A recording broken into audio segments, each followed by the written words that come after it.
Je me présente, Richard Blanchet. Alors, bonjour à tous et à toutes, et merci d'être venus à cette conférence de presse. Vous entendrez deux citoyennes, Sophie Royer et Dominique Lévesque, recherchistes au dossier, accompagnés de M. Éric Dussault de Sarre et Jacques Rioux, expert en relocalisation de serre de Rimouski.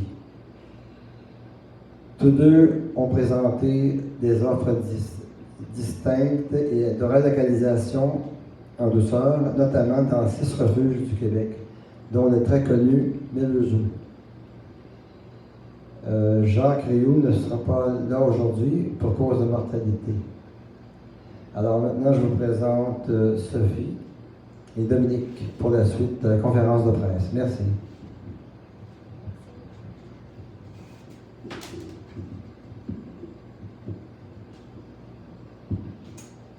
Alors, bonjour à tous.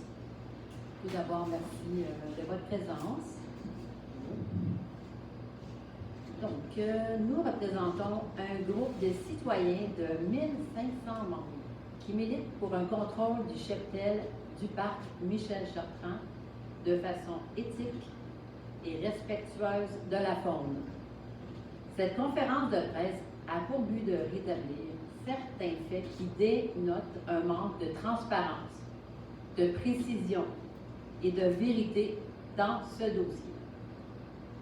Nous tenons également à nous faire entendre, et ce, sans que nos propos soient censurés ou déformés par l'équipe de la mairesse de Longueuil, Catherine Fournier, qui a tenté de nous discréditer en déformant nos propos ou en ignorant nos solutions proposées à maintes reprises lors des séances du conseil de ville ou même lors de rencontres en privé. Pour ce faire, nous allons relever des prétextes et contradictions utilisés par la ville de Longueuil et le ministère de la Faune pour justifier une opération d'abattage des cerfs au lieu d'opter pour une solution civilisée et non létale.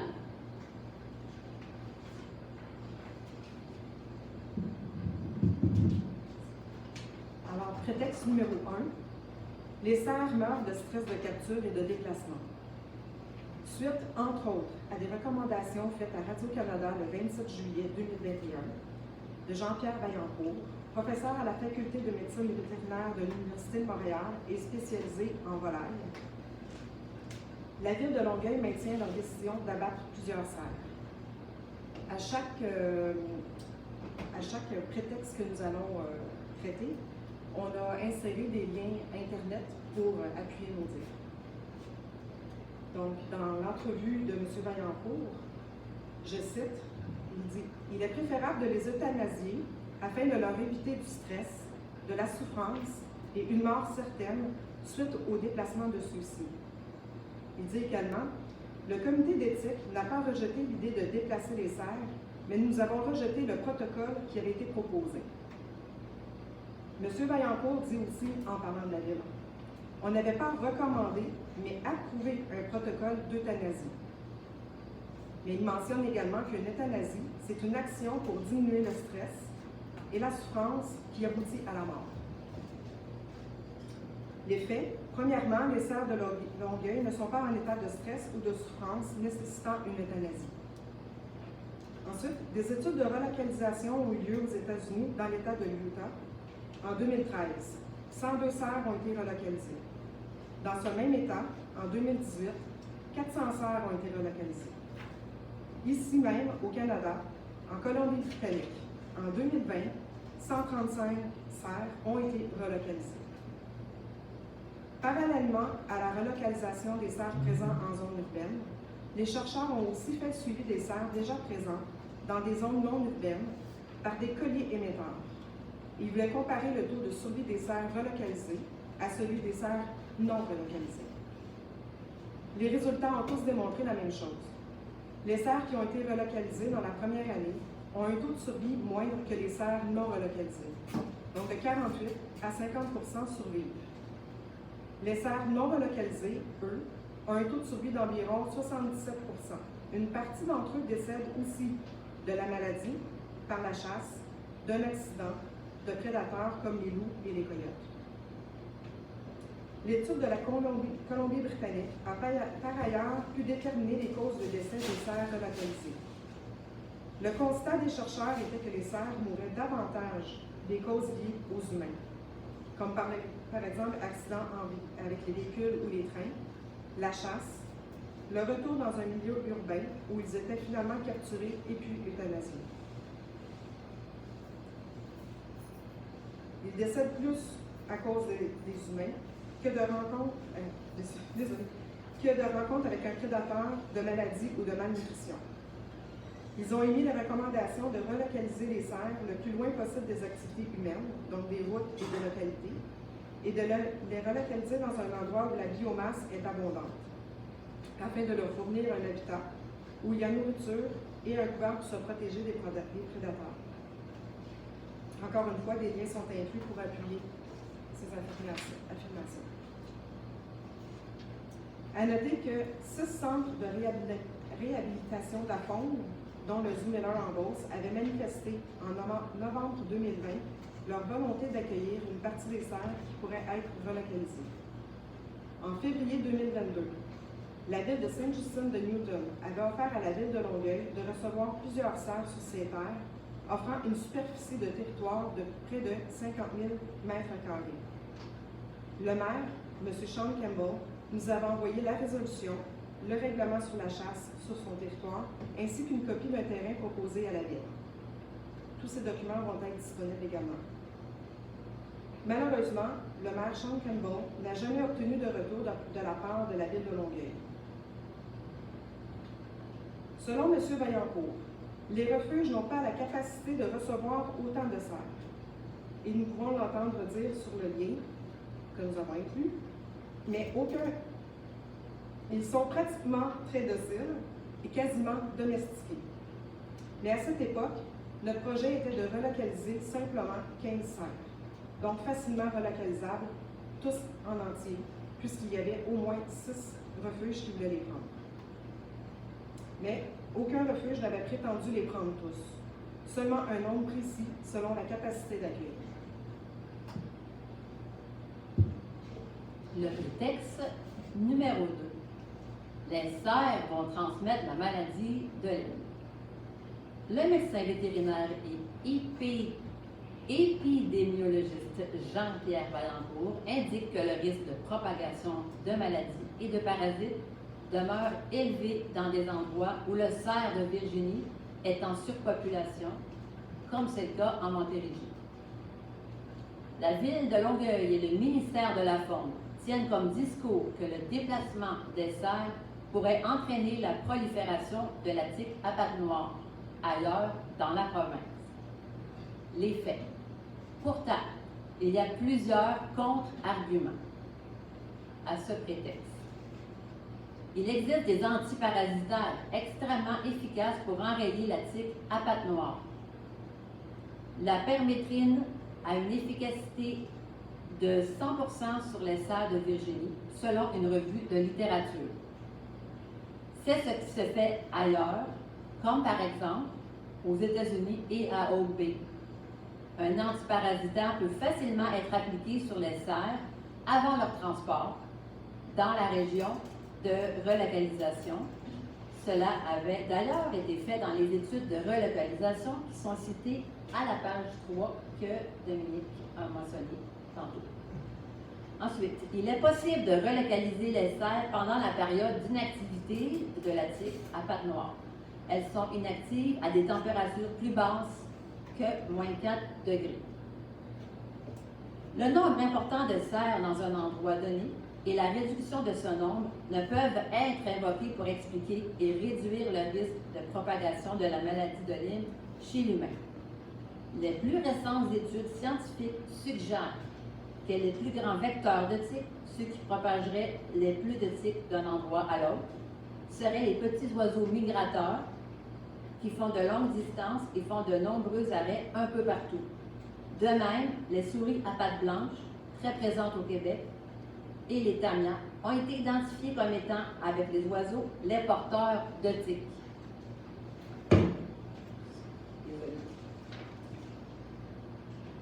De plus, ils ne sont pas porteurs de la maladie de Lyme, puisque le cerf est l'une des rares espèces à avoir développé un mécanisme immunitaire lui permettant de tuer les bactéries Borrelia burgdorferi, causant la maladie de Lyme, qui peuvent lui être transmises lors du repas sanguin de la tique. Ensuite, nouvelle de dernière minute qu'on a eue tout juste vers midi, nous avions envoyé notre document à Maître Goldwater. Suite à la lecture de notre document, Mme Goldwater nous envoie cette mention. Elle dit, et je cite, « Si les problèmes de tique étaient sérieux, la Ville aurait déjà pris des mesures pour traiter les cerfs qui y demeurent avec du ivermectin, alors que dans les faits, ils ne font absolument rien. »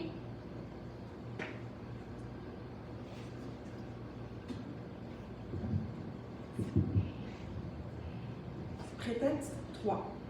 Les cerfs causent beaucoup d'accidents automobiles. Au Conseil de ville de Longueuil, on a pu entendre. Le 16 avril 2024, M. Jonathan Tabarra mentionne qu'une dizaine d'accidents automobiles impliquant des cerfs autour du parc ont eu lieu en 2023. Le 14 mai 2024, la mairesse parle de près d'une cinquantaine de décès pour l'année 2023, et ce, seulement aux alentours du parc Michel Chartrand. Le 11 juin 2024, la mairesse insiste à répondre que 49 cerfs ont été frappés autour du parc Michel Chartrand en 2023, en précisant que ces données sont fournies par le service de police de Longueuil et par ProAnima. On poursuit. Le 2 juillet 2024, M. Jonathan Tabarra précise en renfort à la mairesse que le nombre de 15 cerfs frappés autour du parc fait référence au nombre d'accidents ayant été déclarés à la police de Longueuil en 2023, tandis que le nombre de 49 carcasses fait référence à ce que ProAnima a ramassé en 2023 autour du parc. Donc, il prétend que ce n'est pas tous les automobilistes qui déclarent des accidents à la SAC. Nous avons fait une compilation de ces extraits et vous avez le lien dans le document. Les faits. Le 20 août 2024, une citoyenne avait fait une demande d'information à la SAC ayant obtenu un chiffre différent de ce que la mairesse prétend depuis le mois d'avril 2024. Demande au micro pourquoi la réponse de la SAC est de 16 accidents avec cerfs autour du parc Michel Chartrand entre 2021 et 2023, alors que la Ville prétend plutôt que 49 accidents ont eu lieu, et ce seulement en 2023, autour du parc.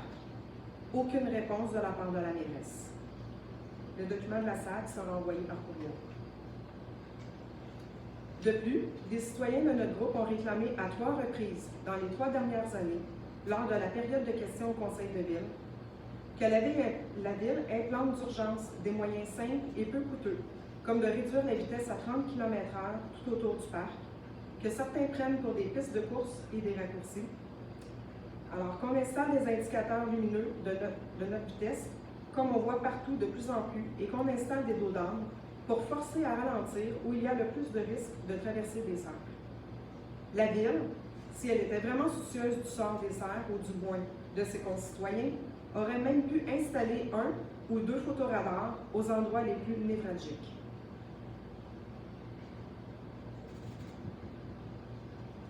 Nous sommes rendus au prétexte numéro 4.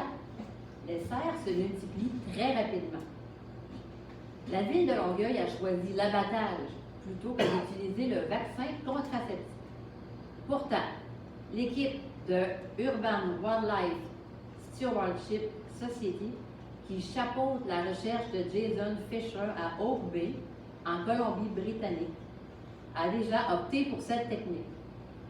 De plus, en avril 2023, ces spécialistes ont offert leur soutien à la Ville de Longueuil par le biais d'une lettre. Ils n'ont jamais obtenu de réponse de la part de la mairesse Catherine Fournier ou de qui que ce soit de son équipe. Selon M. Vaillancourt, et je cite, il dit « Stériliser, ça ne règle pas le problème, mais peut-être un élément de solution. » Les faits. Les vaccins contraceptifs.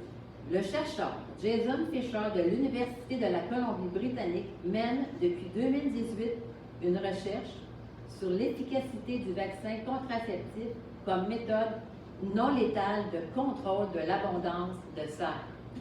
Sa recherche a lieu à Oak Bay, en Colombie-Britannique. Il a administré le vaccin contraceptif à 60 femelles matures.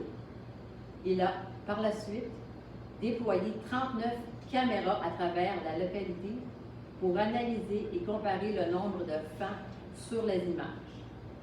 Son résultat, une diminution statistiquement significative de nombre de femmes. Il y avait 58% moins de femmes dans l'année suivante l'administration du vaccin. Là aussi, on a des liens que vous allez pouvoir visualiser pour nous dire, pour assurer nous dire.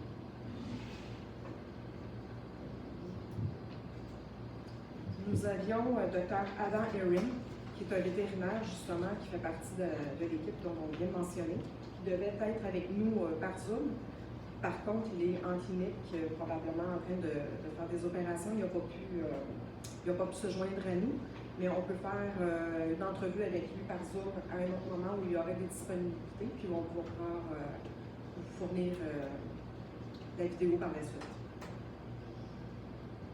Prétexte numéro 5. Coût élevé pour une relocalisation versus l'abattage.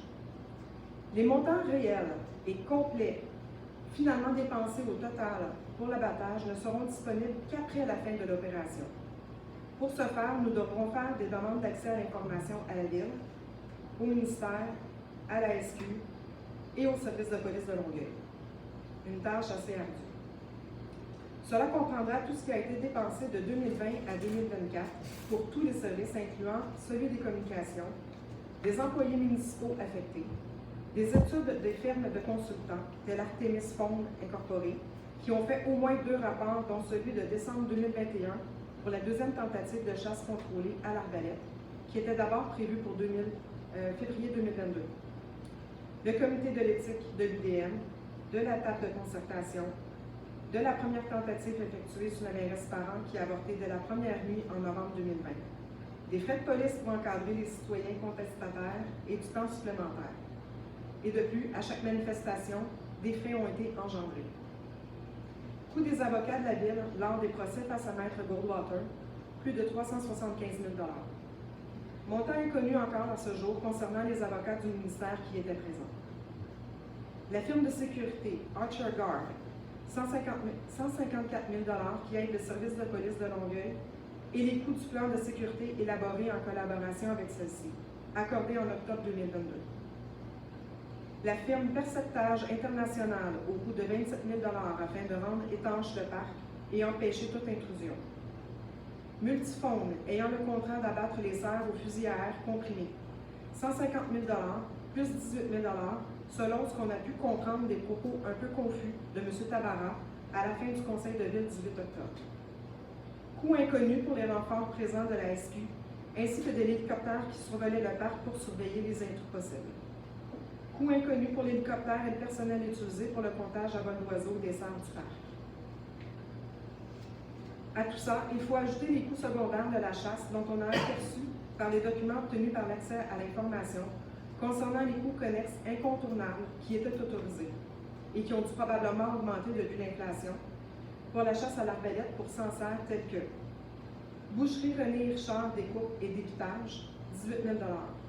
Abattoir Noiseux à Marieville, 3 500 $. Sanimax limité, bac et récupération, 1 500 $.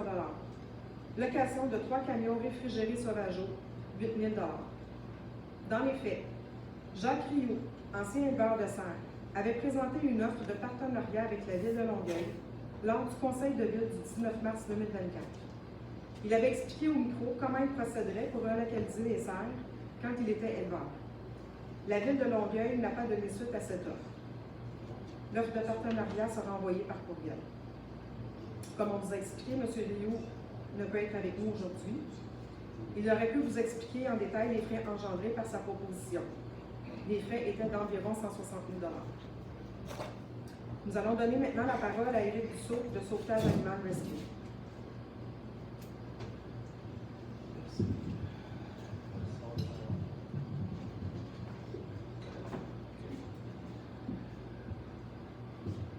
Alors, bonjour à tous. Pour clarifier les choses, Sauvetage Animal a toujours représenté l'aspect technique en arrière de toute l'opération. Dans le sens que on a des fusils tranquillisants exactement comme le ministère de la Faune, on a des pistolets tranquillisants comme le ministère de la Faune, on a des remorques, on a des pick-up, on a des 4 roues, on a pas mal tout ce que ça prendrait pour faire une intervention de ce genre-là. Juste avant d'y aller vraiment dans le narratif là, qui est proposé dans le document, je voulais juste vous dire qu'entre-temps, le 18 octobre dernier, donc vendredi, il y a 2-3 semaines, l'équipe de sauvetage animal a été appelée en urgence sur le chemin de fer du réseau express métropolitain dans le West Island où se trouvait un cerf de Virginie, un petit boc à 2 pointes qui était sur le dessus ce qu'on appelle, pardonnez l'anglicisme, mais un overpass, donc un viaduc de chemin de fer. Alors, c'était une opération dans l'urgence du moment. Le réseau express devait éliminer la menace d'accident de la circulation, devait aussi éliminer la menace de collision avec un train, parce qu'il était en test hydrostatique. Donc, il fallait que ça se règle dans l'urgence. Moi-même et la vétérinaire, on a procédé à la capture de ce petit boc à 2 pointes-là. Entre le moment où on a reçu l'appel, et je vous dis, là, on ne savait pas d'avance qu'on allait recevoir cet appel-là, donc entre le moment où on a reçu l'appel et la fin de l'opération où on a libéré l'animal dans un boisé à proximité, il s'est écoulé exactement 2h30. Donc, c'est pour vous montrer que dans l'urgence, on peut, avec une vétérinaire et un technicien en tir, donc moi, dans le fond, j'opère le fusil tranquillisant, on peut procéder à la capture non planifiée, vraiment spontanément, dans un milieu qu'on n'a pas étudié, avec plein de risques qui peuvent découler de cette intervention-là. Mais on a quand même réussi, dans 2h30, de capturer et relocaliser un cerf en toute sécurité, et il s'en est sorti, et on l'a sorti du réseau. Alors, ça n'a pas pris 2h30, c'était fait. Et je vous rappelle qu'on n'avait pas de plan, on n'avait pas de permis, parce qu'on avait la vétérinaire avec nous. Je rappelle que la loi sur la conservation et la mise en valeur de la faune, l'article 23, dit qu'un vétérinaire peut, à tout moment, capturer ou abattre un animal, incluant les animaux à déclaration obligatoire, si le dernier constitue une menace pour l'environnement ou les personnes, ou même le milieu où il habite. Donc, il faudrait quasiment voir jusqu'où l'article 23 peut s'étirer pour ce qui est du parc Michel-Chartrand, parce que ce qui est toujours mis de l'avant, c'est la destruction du milieu. Alors, éventuellement, peut-être que la vétérinaire, à elle seule, pourrait, avec la loi derrière elle, procéder à la capture de toutes les cerfs sans même demander l'autorisation à qui que ce soit. C'est quand même assez intéressant. Bon, maintenant, pour ce qui est du document, on parle souvent du fameux permis qui nous a été refusé. C'est un narratif qu'on a entendu énormément dans les médias. Ça a été refusé, ça a été refusé. Même Sauvetage Animal, même le comité d'éthique, même la Faune n'a pas voulu du plan de sauvetage animal, ce qui est totalement faux.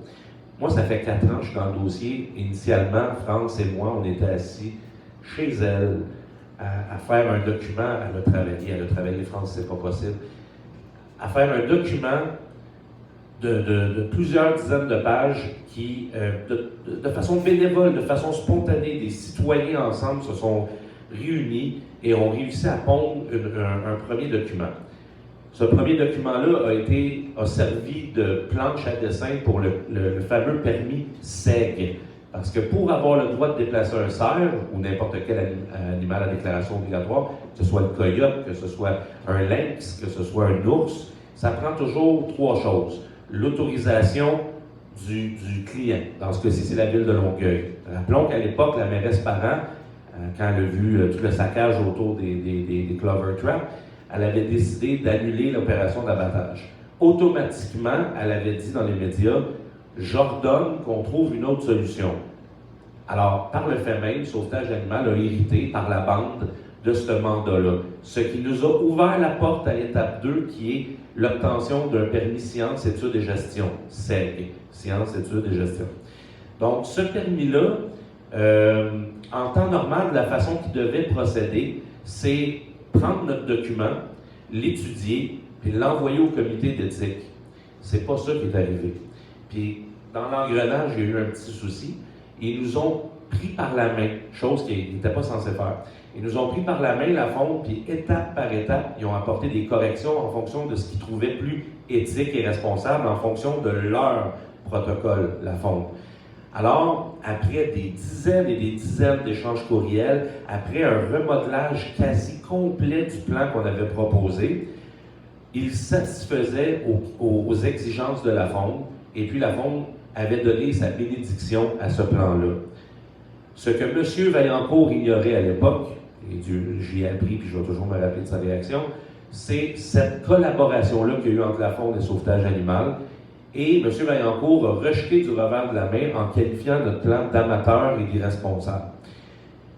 Quand j'ai appris à M. Vaillancourt par téléphone que finalement, c'était pas vraiment notre plan, mais bien plus celui de la Fonde, il était extrêmement fâché et il y avait des propos très virulents et il ne comprenait pas pourquoi la Fonde nous avait pris par la main dans ce dossier-là, parce que ni plus ni moins, j'y apprenais qu'il venait de qualifier notre plan d'amateur, celui que la Fonde finalement avait accepté et avait mis son sceau d'approbation. Alors, c'est sûr que M. Vaillancourt, à ce moment-là, est devenu le porte-étendard finalement d'une cause pour nous refuser à tout point, bec et ongle, le permis de sciences, études et gestion. Alors, pourquoi on n'a pas présenté une deuxième version du plan? Parce que, tout simplement, la ville de Longueuil, quand ils ont entendu que notre plan initial était refusé, ils se sont tout de suite revirés de bord, puis finalement, on n'avait plus de clients. Alors, en n'ayant plus de clients, on ne peut pas malheureusement faire une demande de comité au niveau du permis de sciences, études et gestion. Maître Anne-France Goldwater nous a, de façon pro bono, accordé au-dessus de 340 000 $ de frais d'avocat. C'est ce que ça a coûté, c'est ce que ça aurait coûté à l'organisme Sauvetage Animal Rescue si on avait eu à défrayer les frais. Alors, on voit que au niveau judiciaire, de notre côté aussi, il y a eu des dépenses assez importantes.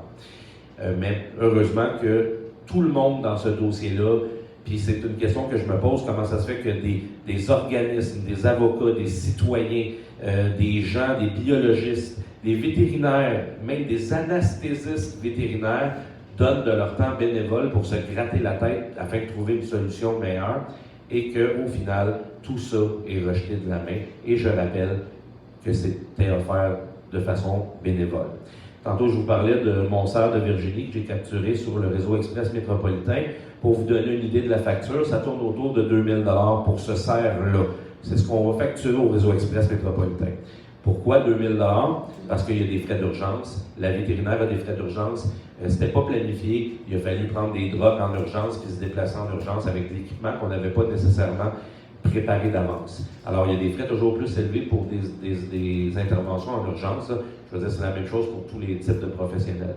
Alors, si ce n'était pas fait en urgence, si c'était fait dans le cadre d'une opération comme celle-ci, là, qui nous préoccupe, ça serait autour de 1 000 $ le cerf. Alors, on peut dire que le prix coûtant de déplacer un cerf, ça tourne autour de 1 000 $, ni plus ni moins, là, quelques dollars près. Et c'est principalement au niveau des médicaments et des drogues qu'on ne peut pas couper parce qu'on n'a pas de commandite au niveau des médicaments. Alors, les vétérinaires sont obligés d'acheter les drogues au prix de la clinique, heureusement.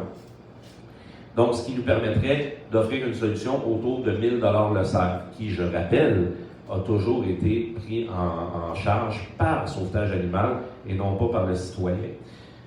Alors, je vous ai parlé des étapes à suivre, donc j'en ai parlé brièvement, je l'ai vulgarisé.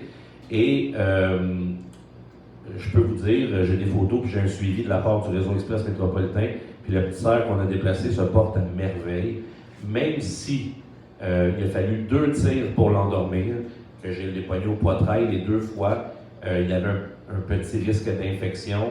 Il y avait un risque de mourir carrément parce qu'il était assoiffé et Ça faisait plusieurs jours qu'il était sur les tracts de chemin de fer, qu'il n'avait pas accès à de l'eau et de la nourriture.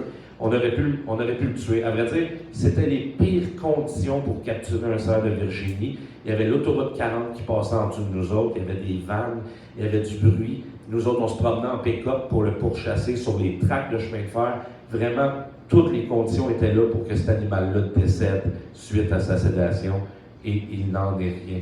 Ça s'est passé super bien. Il s'est relevé l'autre bord, j'ai des vidéos de ça. Naturellement que je n'ai pas partagé sur les réseaux sociaux, parce que la Fonde se fait un malin plaisir de venir nous intimider après ça en nous disant que c'est des spécialistes et qu'on ne devrait pas toucher à ça. Alors, si vous avez des questions au niveau de la technique d'intervention, je peux vous en parler. Mais moi, je suis ici pour une seule et unique chose, c'est réitérer le fait que le sauvetage animal est toujours présent, même si la moitié de l'opération de l'abattage a déjà été effectuée. On est toujours là, on est toujours à l'écoute, on n'est pas en guerre contre personne.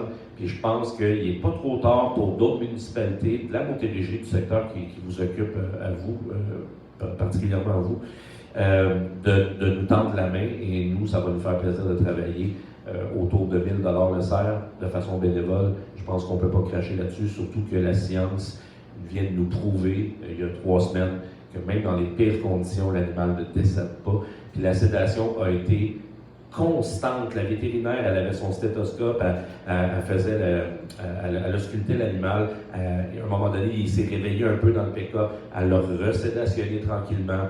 Puis après ça, à la fin complètement, on a ouvert une section de clôture du REM. On l'a remis dans le bois de liesse. On a refermé la clôture du REM. La vétérinaire a donné l'antagoniste qui réverse environ 70% sauf la kétamine. Et puis il s'est relevé 5 minutes après, comme si de rien n'était, puis il est parti vivre sa vie. Alors voilà, moi c'est l'aspect technique que je représente, autant pour la ville de Longueuil que pour toute autre municipalité sur les 92 municipalités que Sauvetage Animal dessert.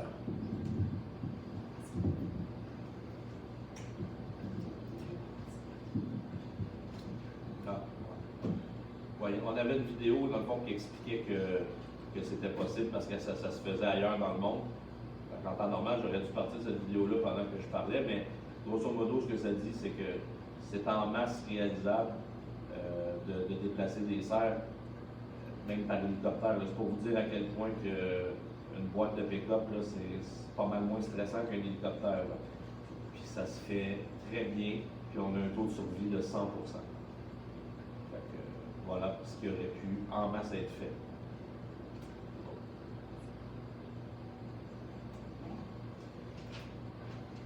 OK.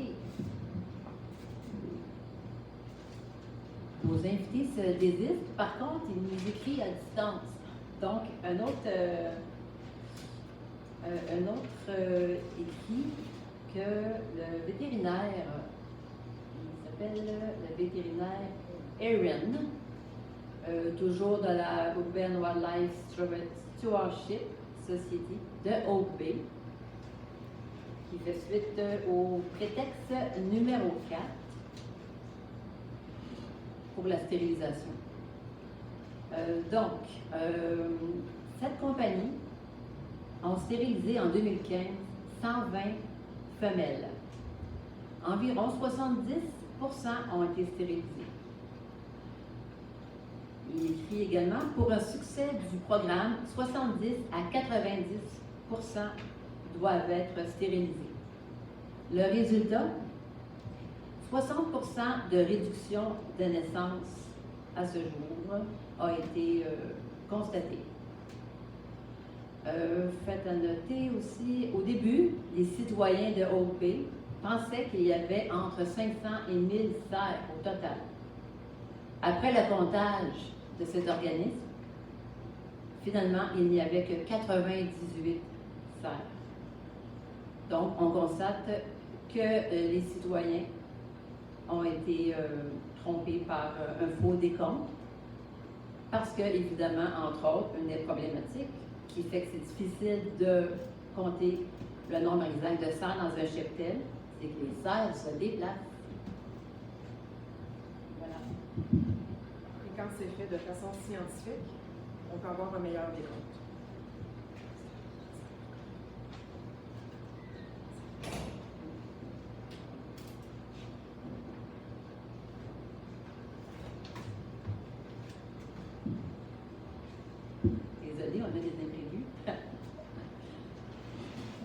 on aimerait mettre en évidence d'autres points, comme la table de concertation qui a été créée en mai 2021. Nous aimerions dire qu'aucun spécialiste en cervidés et aucun citoyen contre l'abattage n'était présent à la table de concertation. Il faut également souligner que l'organisme Amis du parc Michel Chartrand, dont 2 personnes siégeaient sur la table de concertation, avait reçu une subvention de la part de la ville de Longueuil pour encourager leur mission de préservation et de mise en valeur écologique de ce parc.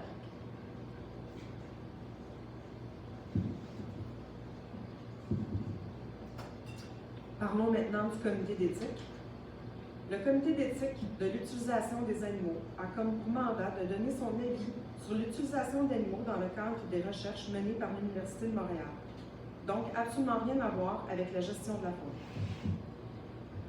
Dans le lien qu'on vous a inclus, on y retrouve.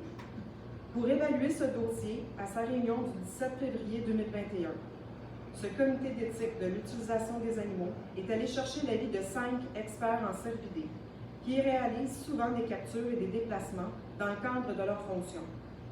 À noter que jamais le Dr Vaillancourt n'a voulu dévoiler le nom des 5 experts en serre qu'il dit avoir consultés et que jamais l'un d'eux n'est venu défendre publiquement leur position, cachée sous l'anonymat tout en étant lié.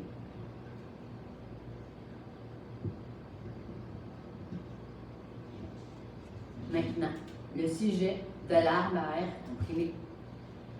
Vous savez qu'elle est illégale au Québec car la puissance est insuffisante.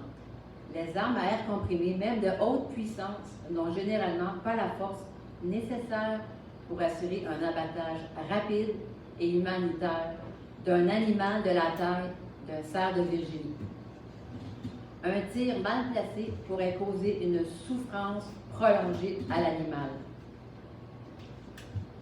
Le 17 septembre, au Conseil de ville, la mairesse a qualifié la firme de chasseurs d'experts. On se questionne comment l'expertise de chasseurs québécois pour l'usage de l'arme à air comprimée avec du gros gibier a pu être développée puisque cette arme est illégale pour tirer sur du gros gibier au Québec, et ce, depuis de nombreuses années. On se pose la question, avec raison, d'où vient cette expertise? On pourrait aussi se poser la question, mais d'où viennent ces experts? Pour la sécurité, la portée et la précision des armes à air comprimé sont limitées par rapport aux armes à feu traditionnellement utilisées pour la chasse au gros gibier. Un tir errant pourrait mettre en danger d'autres personnes ou d'autres animaux.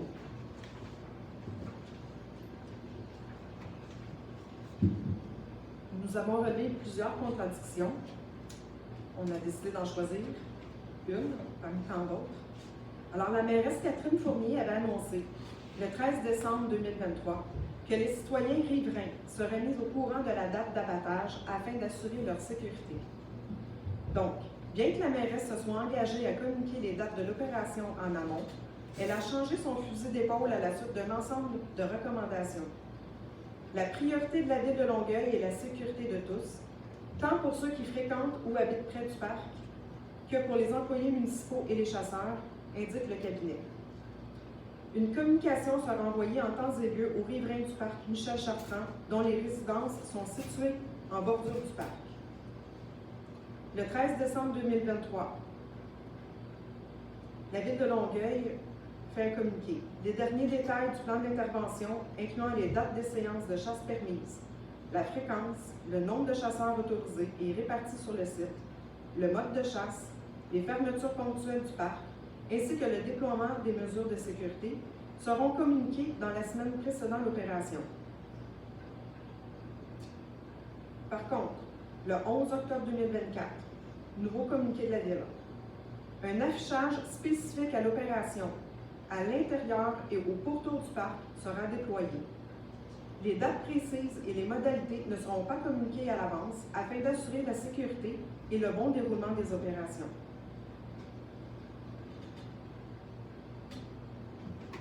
Donc, dans les liens qu'on vous a inclus, vous allez voir que au début, les gens, les citoyens devaient avoir l'information. Les gens qui vivent autour du parc devaient recevoir une information très importante pour leur sécurité. Et finalement, la mairesse a changé d'avis. Ils n'ont jamais reçu ces avis.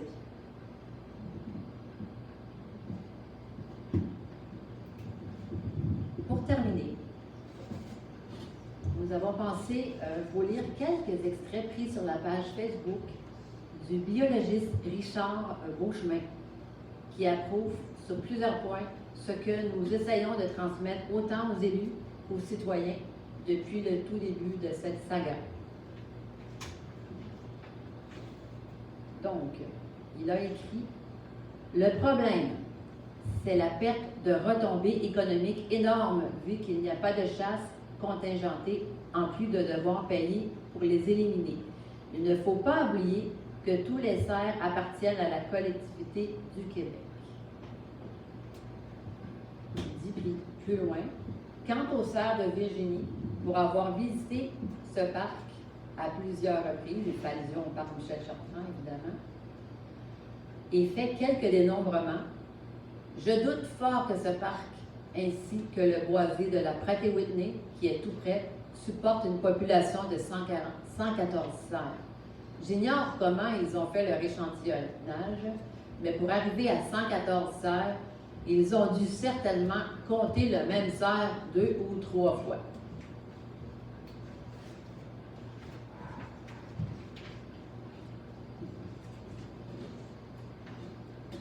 Pour terminer, il a aussi écrit « Parce qu'il s'accommode très bien à la vie périurbaine, le cerf de Virginie est devenu un indésirable qu'on fera éradiquer rapidement et sous silence, sans se poser trop de questions, de peur de voir trop de monde s'opposer aux décisions des élus. » Ici, on ne verra pas cela souvent. La ville les ferait abattre rapidement, prétextant qu'ils véhiculent des tiques, des maladies et qu'ils endommagent les végétaux, etc., etc. Bref, le blabla habituel des dissonants cognitifs qui sont actuellement au pouvoir. J'ai cité ce qui est écrit. Il termine en disant « Et la chasse au Québec, comment se porte-t-elle? »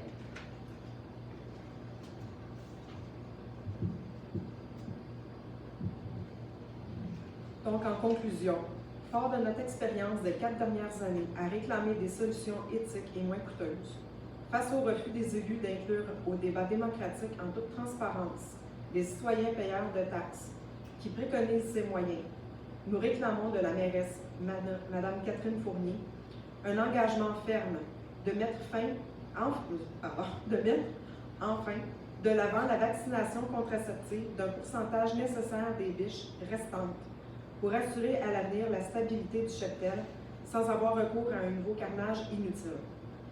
Nous n'accepterons pas une simple promesse de sa part, d'attendre à la fin de décembre 2025, 2 mois après les prochaines élections municipales, le résultat possible d'une recommandation à ce sujet du comité formé par le ministère qui est lui-même le promoteur de ce qui se passe présentement à Longueuil et dans les CEPAC. Un autre comité où, encore une fois, on est exclu, tout comme beaucoup de journalistes et tous les observateurs indépendants qui ont été tenus par tous les moyens à l'écart de ce qui s'est réellement passé et se passera dans le parc lors des phases d'extermination des fans et des biches, afin de garder le contrôle sur l'information et ne pas alerter les citoyens.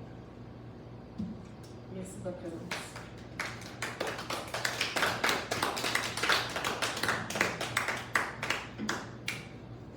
Si jamais vous avez des questions.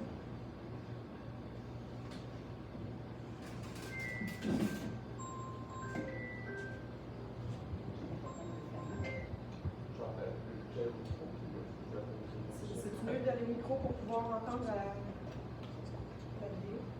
Tu ouvert le micro?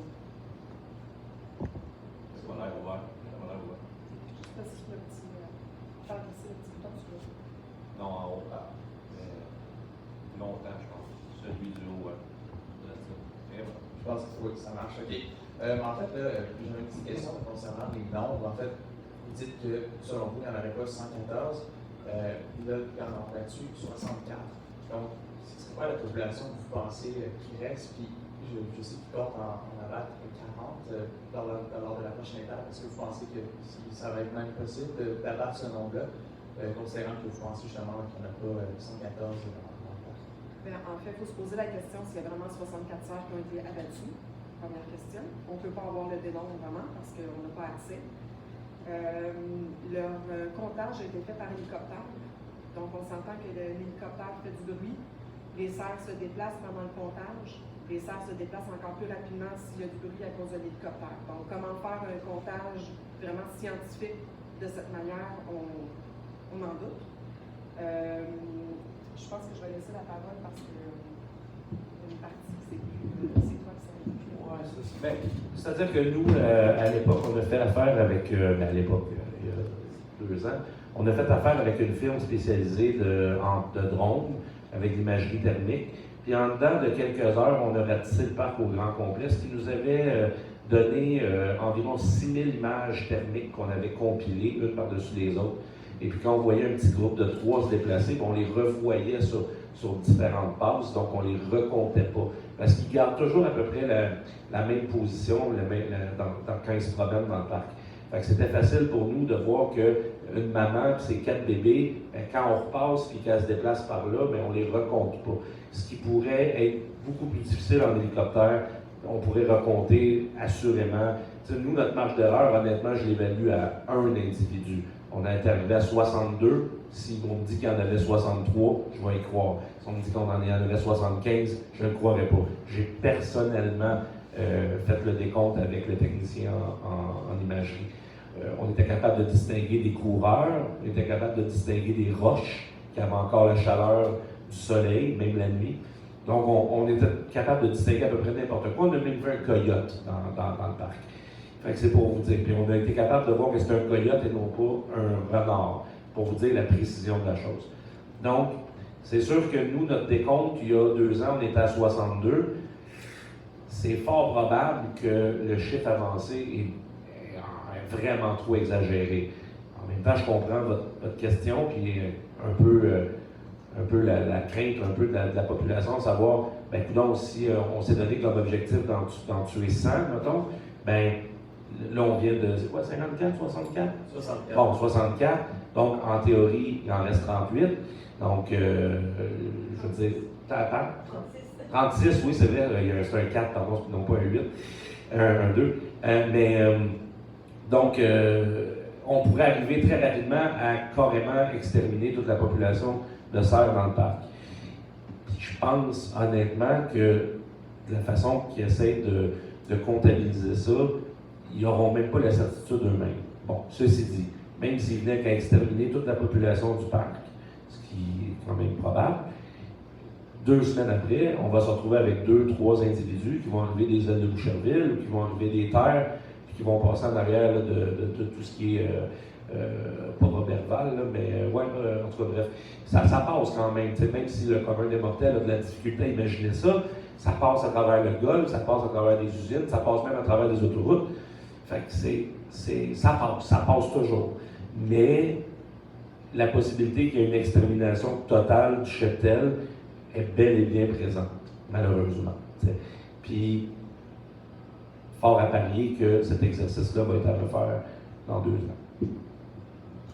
Est-ce que ça répond à votre question? Ouais. Oui, mais est-ce qu'il y a d'autres comptages qui ont été faits depuis l'abattage? Est-ce que vous avez essayé de regarder un peu comment se porte entre guillemets la population des cerfs depuis la première étape? Oui. Une des recommandations que moi j'avais fait dans le plan, c'est de dire, justement, ça résume exactement le point qu'on défend aussi. C'est beau faire un décompte, c'est beau les stériliser, c'est beau en abattre une certaine partie, puis pas l'autre partie, mais c'est d'entretenir ce cheptel-là, puis de le respecter, puis de dire, dorénavant, on va les endormir, on va les identifier avec un tag, on va savoir que c'est les cerfs du parc Michel-Chartrand qui sont traités, qui sont en santé, puis on peut même donner des noms, puis évaluer l'âge, Mais quand tu entretiens ton cheptel et que tu fais une certaine forme de recensement, mais dans le futur, c'est bien plus facile quand tu vois des cerfs arriver dans le parc qui n'ont pas l'identification, tu le sais automatiquement que c'est des nouveaux de l'année. Donc, tu sais qu'ils sont arrivés d'ailleurs, tu sais qu'ils ne font pas partie du recensement de l'année 2024, 2025. Donc, ça aurait été, une bonne façon de procéder aurait été d'abord et avant tout, des endormir toute la gang, puis de les identifier, de les nommer, puis tout. Puis, tu sais, quand une bête elle a un nom, elle devient plus difficile à tuer, hein, c'est bien connu. Mais, moi, pour ma part, il y a une série de solutions qu'on voulait mettre en place. Clôturer le parc, faire un enclos, entretenir ces cerfs-là, puis les accueillir au sein du parc, puis de leur donner une vie qui dans le fond, qui meurt de leur belle mort. Ça dure à peu près sa vie de 6 ans, un cerf en captivité. Fait que ça leur aurait été facile, à très très peu de frais, de faire ça. Mais là, on a dit, on veut faire un zoo avec le parc, c'est pas la mission du parc. Il n'a jamais été question de faire un zoo, il a juste été question d'utiliser une technique pour justement les recenser, puis être capable de connaître notre cheptel. Puis je pense que tant que longtemps qu'on ne fera pas ça, on va revenir à tous les 2 ans avec des opérations d'extermination, sans trop savoir combien il en reste, combien il en avait, puis tourner les coins ronds. Parce que naturellement, le ministère n'a pas l'argent pour entretenir des cheptels. Ça devient une nuisance pour eux. T'sais. Il y a moyen de moyenner, puis avec la contraception, Spévac était même prêt à envoyer des biologistes et des chercheurs pour faire une étude autour de leur vaccin. C'était une occasion en or pour eux, servi sur un plateau d'argent pour nous fournir des vaccins quasiment gratuitement pour qu'eux, de leur côté, soient capables de faire une étude sur la contraception. C'est pas tous les jours que tu peux avoir à travailler sur un cheptel en milieu urbain, puis c'est exactement ça, leur champ d'expertise et de compétences. Ça aurait pris 2 secondes d'écart, il aurait été ravi de collaborer avec tout le monde là-dessus. Puis tu sais, souvent je dis collaborer avec nous. Mais tu sais, moi j'ai aucun problème à ce que sauvetage animal ne soit pas retenu dans l'équation. Je veux dire, j'ai pas un ego démesuré, puis j'ai pas surtout pas la prétention d'être un spécialiste en cerf de Virginie, loin de là. Mais mon expérience a prouvé qu'avec très peu d'organisation, très peu de moyens, on est capable de faire des grandes choses. Après ça, si c'est une autre organisation, la SPCA de Montréal qui obtient le mandat, ou même ProAnima qui obtient le mandat, pas de problème avec ça, moi. Mais grattez-vous un peu la tête, s'il vous plaît. C'est pas normal qu'il y ait du monde dans leur sous-sol qui sont capables de pondre des plans 3 fois plus étoffés qu'une ville qui est hermétique à tout, puis qui finalement fait comme non, on écoute la science. Ça dépend. La science, tu peux y faire dire ce que tu veux à la science. Voilà. Si je peux permettre une autre question. On est là pour ça. Je n'ai pas le plan devant moi, mais si je ne me trompe pas, la PD de Longueuil avait quand même partagé des mesures, disons, pour les prochaines années pour éviter de devoir faire un autre abattage en 2 ou 3 ans. Qu'est-ce que vous pensez de ces mesures-là? Je ne sais pas si vous en rappelez. Bien, j'en ai vu une partie dans le fameux rapport de la table de concertation. Entre autres, là, on parlait de ça. Après ça, naturellement, il y a depuis des années, il y a un plan de gestion de la population des cervidés en collaboration avec les villes de l'agglomération, Saint-Bruno, tout ça, puis le ministère de la Faune avec, je pense, le dénommé Ouellette, là, qui est à la tête de ça au MFFP, le feu MFFP. C'est maintenant incompréhensible, là, le cycle. Mais je l'ai vu, mais il a été modifié et remodifié en fonction de quel expert amenait quelle solution. Fait que j'ai l'impression que ça va tourner autour de... On va toujours tourner les coins ronds. Puis c'est plate à dire, mais dans plein de domaines comme le transport, la santé, l'éducation, le privé a toujours une place de choix. Puis une place qui vient désengorger le milieu public. Quand on parle du ministère de la Faune, là par contre ça ne marche plus. Là, le privé n'a plus rapport là. Puis le privé ne peut pas venir aider. Il peut chasser tant qu'il veut. Ça existe. Je me suis fait répondre moi, par un agent de la Faune fédérale que les lois n'étaient pas faites pour sauver des animaux, mais bien les chasser. Quand tu te fais répondre ça par la plus haute autorité de la faune au Canada, tu ne t'attends pas à ce que des plans comme ça soient nécessairement bien accueillis. Merci.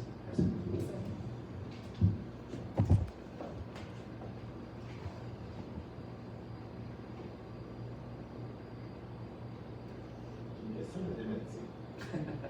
Ça ne sera pas bon pour répondre. Voulez-vous la poser au micro, monsieur Léveillé? Merci. Ah, c'est pour la caméra, ok. Ouais. Oui, oui. Ma question mathématique est la suivante.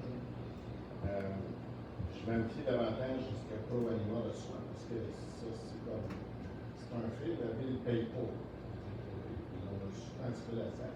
C'est une réclamation, que je ne veux pas dire que je vais réclamer nécessairement. Absolument. Donc, si on prend pour acquis, il y en a 49 à l'année, le cheptel est autour de 100 quelques chevreuils. Normalement, après 2 ans, il est déjà dessiné, il y a eu tout. C'est une nouvelle à quel niveau. Si une femelle, dans les conditions dans lesquelles on sont, on ne peut pas avoir plus qu'un bain et demi sur une base annuelle, parce que dans les milieux favorables, ils vont aller à 2, moins favorable à 1,5 plus. Le cheptel, c'est déjà. Donc, il arrive. C'est une très bonne question. C'est ce qu'on s'est Mais demandé. je peux peut-être, juste pour les besoins de caméra, là. À l'époque, moi, j'ai travaillé chez Pro Anima, qui était à l'époque les services animaliers de la Rive-Sud, qui était situé sur la rue Chambly, là, dans un ancien chenil, pas très loin, là, en tout cas, peu importe, c'est pas important, mais j'étais patrouilleur et j'allais moi-même chercher les cerfs de Virginie décédés au parc Michel-Chartrand à l'époque. Beaucoup des cerfs qu'on allait chercher, qui étaient une requête du parc Michel-Chartrand, c'était pas nécessairement ce qu'on appelait à l'époque des HBC, les Hit by Car. C'était souvent des cerfs qui avaient décédé, morts de leur belle mort, au milieu du parc. Fait que ça explique peut-être une portion de l'écart entre justement la SAC et Pro Anima. Par contre, comme vous l'avez si bien mentionné, c'est pas tout le monde qui va nécessairement faire une réclamation.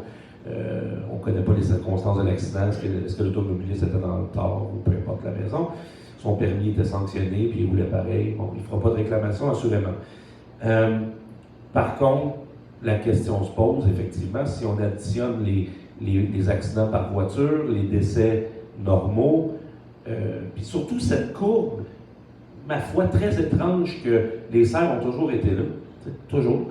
Et là, soudainement, il y aurait eu une explosion pas possible de la démographie, comme on pourrait, comme même nous, on serait jaloux. Là. Il y a des tours à condos qui poussent qu'on ne fait même pas exploser la démographie autant que ça.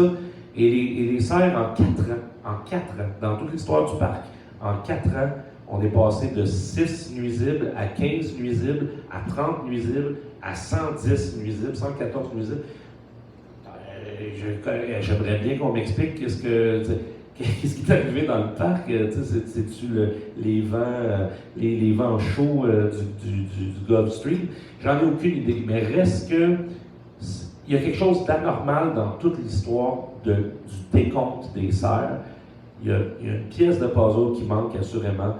Puis je l'ai toujours dit, moi, puis on en parlait tantôt, c'est pas par hélicoptère avec un gars qui regarde par la fenêtre, puis qui fait une passe par là, puis qui revient par là, qui est capable d'identifier.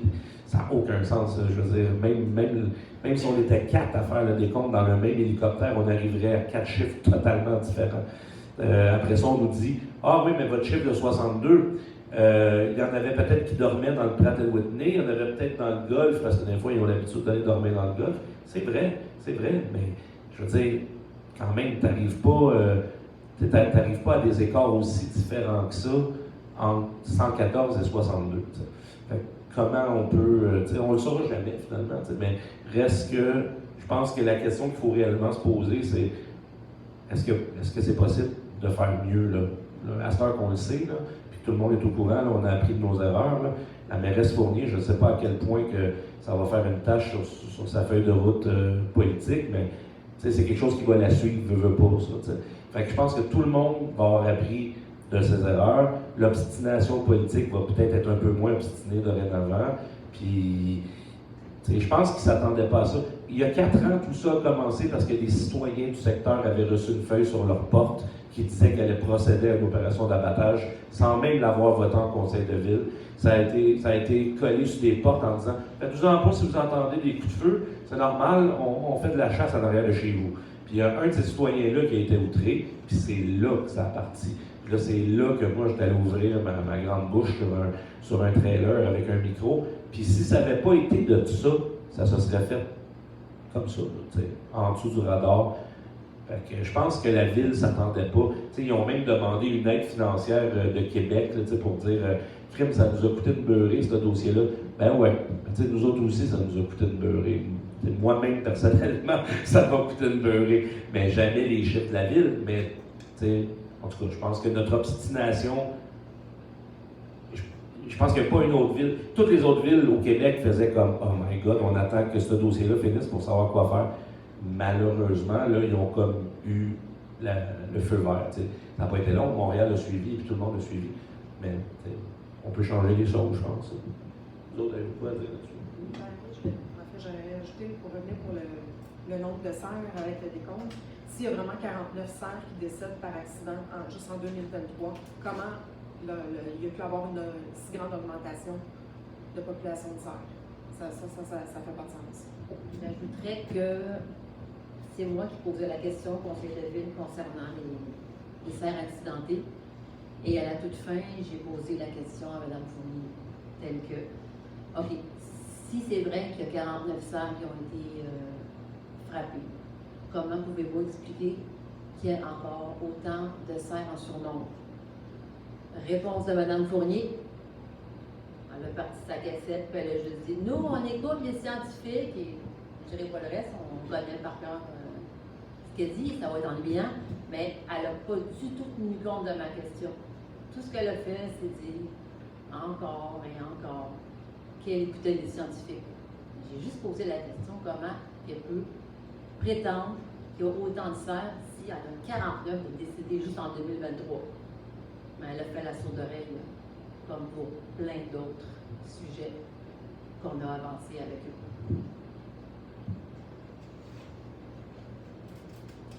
Vos questions étaient très